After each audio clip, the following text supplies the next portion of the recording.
It's September 12th, 1987. My name is Major Alan Schaefer, also known as Dutch, U.S. Army veteran, Special Ops Commander, and the only survivor of the Valverde incident. These tapes are my personal testimony. Insurance. Should anything happen to me, what I found won't be lost. My team was brought in to rescue a Guatemala cabinet minister and his aide, who had been captured by guerrilla forces in Valverde.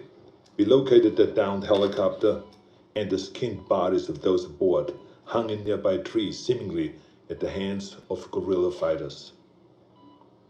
After assaulting their camp, it became clear that the mission was a setup. American intelligence had sent us to retrieve the captured agents who had been on recon for future military action. But none of that matters, because while we were clearing out the guerrillas, something was hunting us. An invisible killer tracked us as we made our way to the extraction point. In 24 hours, it wiped out my entire team. Rick Hawkins, Blaine Cooper, Mac Elliott, Billy Soul, Jorge Ramirez, and Al Dillon, the best soldiers I've ever known, men I trusted with my life, were butchered like animals. It was a nightmare. We walked in with guns, but it had perfect camouflage, advanced weaponry, and could see heat. It was strong and smart, a pitiless hunter.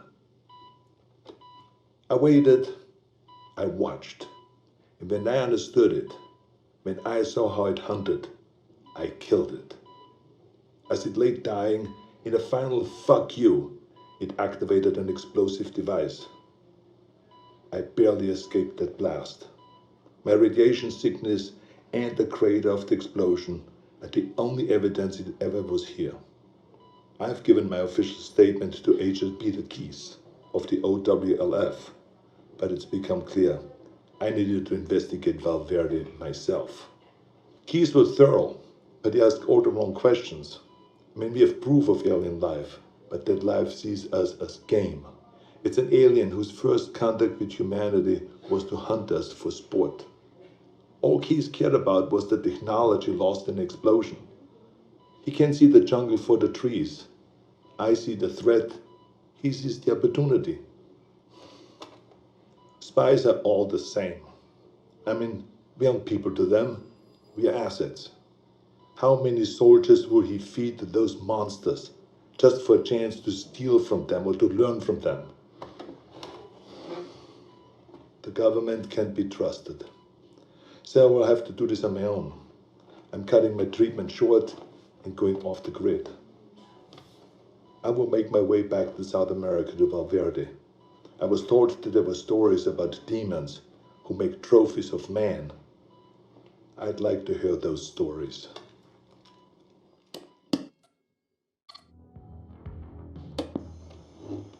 April 8th, 1991.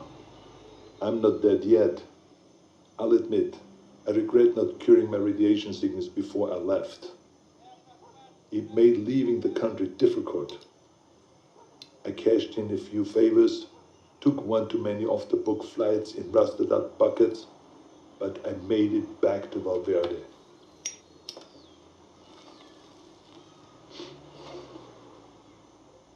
The area was on lockdown, sealed by American intelligence for study.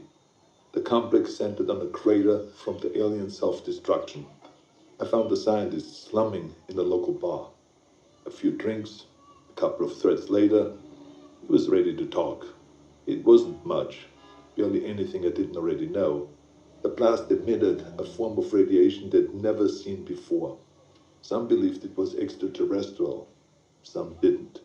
Either they're not too bright, or there's nothing to find. I decided to let them keep searching in vain. It kept them busy and off my trail. I've been touring villages and small towns using the cover of an author writing about South American folklore. I don't know if any of them bought in, but they took my money and told their stories. The closer they were to the jungle, the more stories of devils in the trees. Some were bullshit, made up on the spot, but some carried consistencies that I couldn't ignore.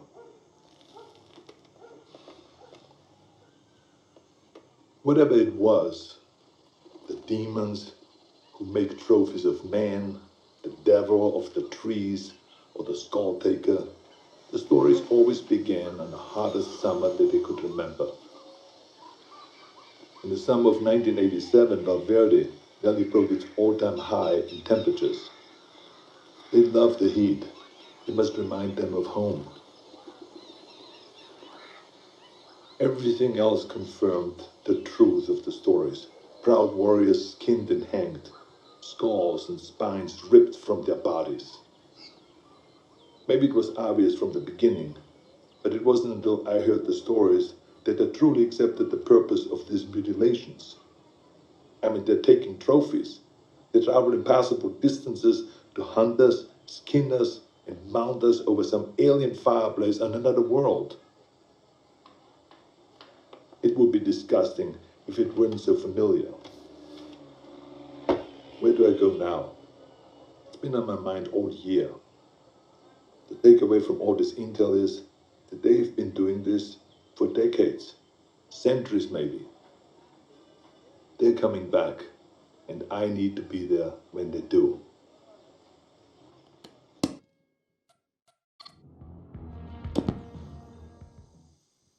June 27th, 1992. It's hard to remember that the most important part of an operation is patience. You can plan the perfect op, but you can't account for everything. If shit goes south, there's nothing to do but to adapt and finish the mission.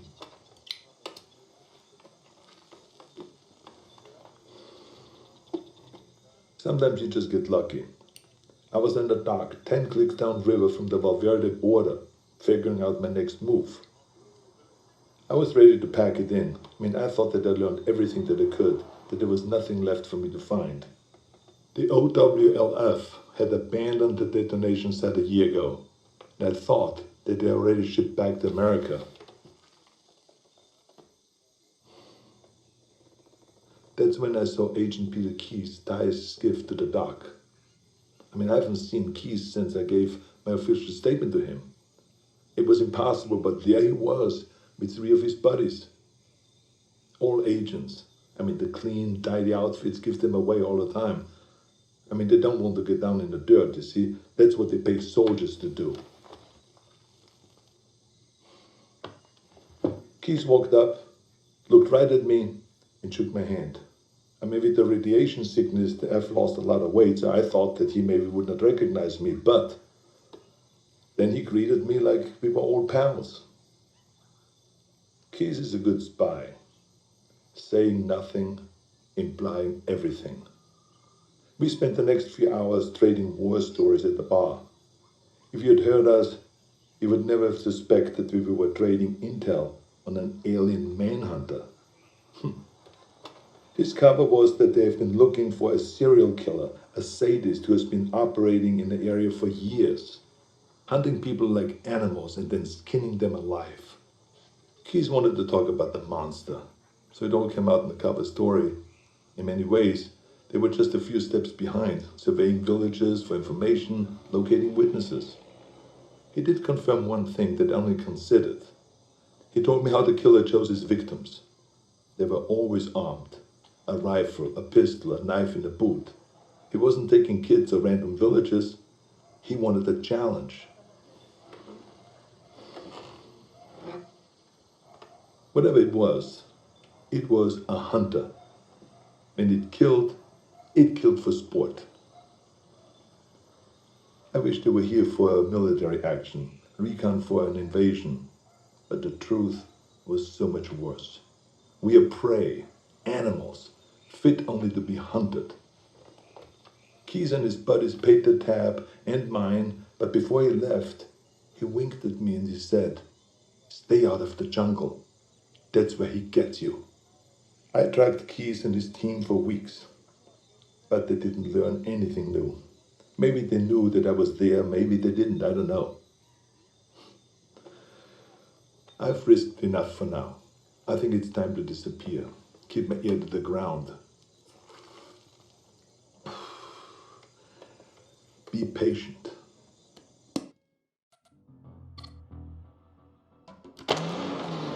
March 3rd, 1996, Zaire. I thought I could wait. I thought that I could hold back and make my move at the right time. I couldn't. Fuck. I had to find them. I needed to hunt it or let it hunt me. I joined up with any private military company that was headed into the hot zone. I pulled every string, cashed out every favor just to follow the sweat and the death that attracted the demon. I eventually put together a team myself. Lost soldiers and haunted men, willing to fight and to die wherever I led them. They thought that I was a legend, and I let them believe that. I'm quiet and good in what I do. They needed them to see me as a legend, so that they could take them to die in a sweltering jungle. We went on more missions than I can remember. We didn't fire until we were fired at. They thought that it was my code. It wasn't. I was waiting and watching. Our last mission was an evac up in the Congo. A private munition base had gone dark. When we arrived, they'd been dead for days. Bodies strung up on floodlights around the base, all of them skinned, some missing skulls and spines. We secured the site and waited for backup to arrive. In the heat of the day, I stared into the waves of heat coming off the concrete, thinking that any minute they might come alive as the invisible killer. And then they did. I didn't wait. I unloaded every round I had. Trusting me, my team fired in the same direction. It wasn't the first time I'd done it, but this time I knew what I was looking for. It was so fast, we couldn't hit it. We panicked, and stray rounds struck the crate of RPGs. And that explosion hit other munitions that exploded. By the time the smoke cleared, the demon was dead, but so were all my men. I took samples of its blood, pieces of its anatomy, and what tech that I could salvage. And then I burned everything. Then it disappeared. I never checked in mid-HQ. As far as I know, I was counted among the dead.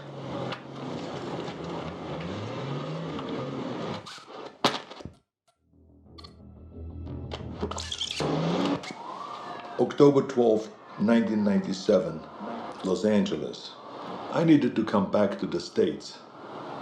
It wasn't impossible to sneak contraband through customs, but I wasn't willing to risk what I found in the Congo falling into the wrong hands. Instead, I traveled to Mexico aboard a cargo ship bound for the port of Altamira. From there, I made my way to Tijuana and I bunkered down. I had tangible proof of extraterrestrial life in my possession, but no idea what to do with it. I'm not a scientist. I did a soldier's duty and secured valuable intel. This was out of my pay grade. I kept an eye on the news. Los Angeles was having a record-breaking heat wave and a gang war on the streets. It was perfect. I could feel it in my bones. I'd been tracking them for so long, I could think like them. I could smell the prey. I could see the hunting ground. I had to get to LA. Crossing back into the States from Tijuana wasn't that difficult, but by the time that I'd reached the city, it was already over. Like Valverde, the OWLF only found crumbs. What I'd hoped might be an alien ship turned out to be only a launching site. I wanted it too much, and I got sloppy. I breached the OWLF's quarantine and was captured. I'd hoped to be bailed out by Agent Keys, but he died. With Keys gone, the OWLF was leaderless and disorganized. I was interrogated, but I negotiated my release by bartering the alien materials that I'd recovered from the Congo.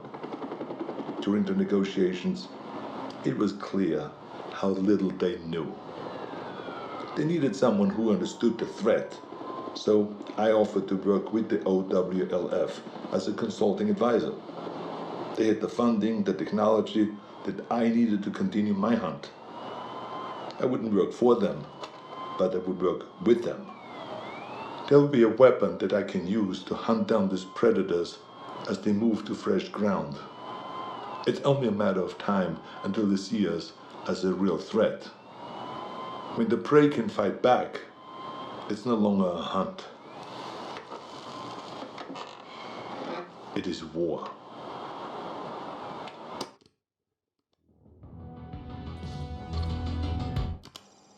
March 3rd, 2008. We've gotten good at killing predators. Every time we find one, we come back with more tech, more research, and the OWLF's funding goes up. Together, we have gotten stronger and more efficient. For a time, the aliens were surprisingly predictable. They had no idea that we knew so much about them. But that began to change.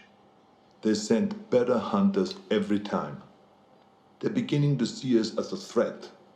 Or we've become a more worthy prize. Maybe both.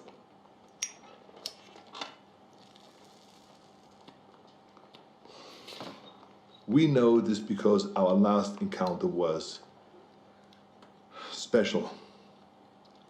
We weren't certain if they had any gender to speak of, but that changed when we came into contact with the female. She was smarter and deadlier. She didn't fuck around like the males did. She was direct, ruthless, and skilled. I was in Laos when we first came into contact with her. It was Valverde all over again.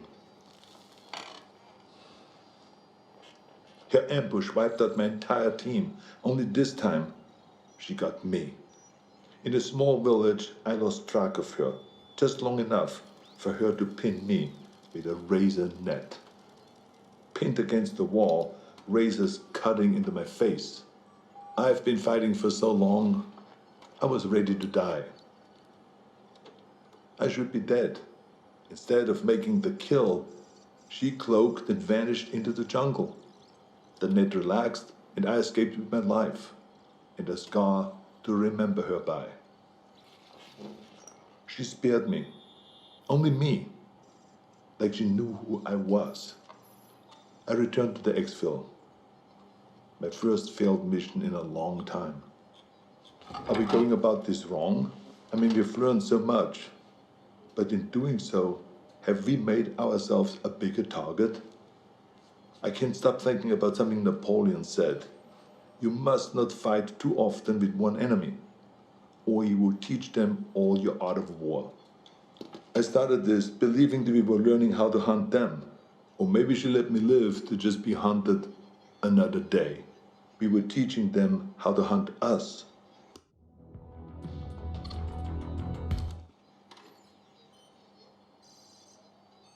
January 13th, 2019. I knew that the Predator's deployment to Earth would make it impossible to keep all of this a secret. Sooner or later there would be another player on the board. I'd hoped that it would be another agency, one that understood and respected the threat. Project Stargazer. Our initial intelligence on Stargazer was that they were capable, funded, but inexperienced. But they were smart. They took the OWLF's funding and got it shut down. Everyone we could identify in their group was a disavowed member of another agency, including the OWLF. Lacking strong leadership and a clear directive, they were sloppy and arrogant. They were aware of the Predator's threat, and while they had many of the pieces, they struggled to see the bigger picture. Stargazer was so far behind that we didn't see them as a threat until the event in Mexico. The recovered Predator escape pod was an extraordinary find for Stargazer, but the death toll was a heavy price to pay for taking a Predator captive. My task force has many directives, but one of the most primary is We do not take captives, retrieve technology, corpses, and other intelligence. But there's no value in a live predator, only liability. The enemy does not want peace, the enemy does not negotiate, its only drive on earth is to hunt. What we might learn from a captive predator would never be worth the risk to our people. Stargazer didn't learn from their mistakes, and the technology they've recovered has only made them cocky. When the government cut ties to the agency, it should have shuttered their project permanently, but they only shifted their goals. Guerrilla factions and private military companies are being contracted by Stargazer to set up bases and equipment in locations that we have identified as ideal hunting grounds. We believe that the former intelligence project is setting itself up to be a fully independent dealer of otherworldly arms. This is the worst case scenario. Hostile forces will use those weapons on their enemies and they will use them on us. All the while, the true enemy stalks us unseen. It's a distraction mankind can't afford. Stargazer will have to be dealt with.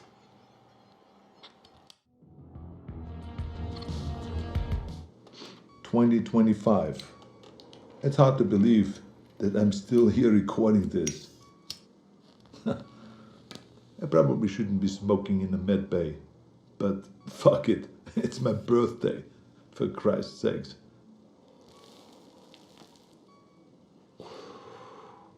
I turned 78 today, but I'm out there hunting. I should be retired. I should be doing anything but this. My life shouldn't be possible. But the very thing that I hunt, that hunts me, is what's keeping me alive. As we began to understand the predator's technology, we started to use it. A fight with a predator female went bad and I was critically wounded. Dying, I agreed to experimentation. It worked. It worked so well that the cells in my body stopped aging. Pushing 80 now, I'm fighting like a man in his 40s. It's not the only experiment that I've been part of. I'm deadlier now than I was in Valverde. The OWLF has been fully reinstated. It's grown larger than ever before. We saved John Keyes from Stargazer. His father was Peter Keyes. I suppose you could say that he was a very dear acquaintance. His son is a gifted scientist. I worry about the future. The Earth is seeing unprecedented rise in heat and war. As the climate changes and the temperatures go up, more and more countries are becoming hunting grounds. We've killed so many of their kind, but they only send more. The number of events that we've witnessed has increased threefold in 10 years. We have made an impression on them, but not like we had hoped. We wanted to show them that we weren't prey, to deter them from ever sending another hunter to our world. We sent a warning, but they took it as a challenge. I fear we have made things worse. If the predators ever decide that we've grown too bold, I have no doubt that they could burn the earth and all of humanity with it. My only hope is that while they waste their time on sport, we can rise up together and stand against them as a species. Until then, we keep moving, we keep hunting, and we keep our eyes open.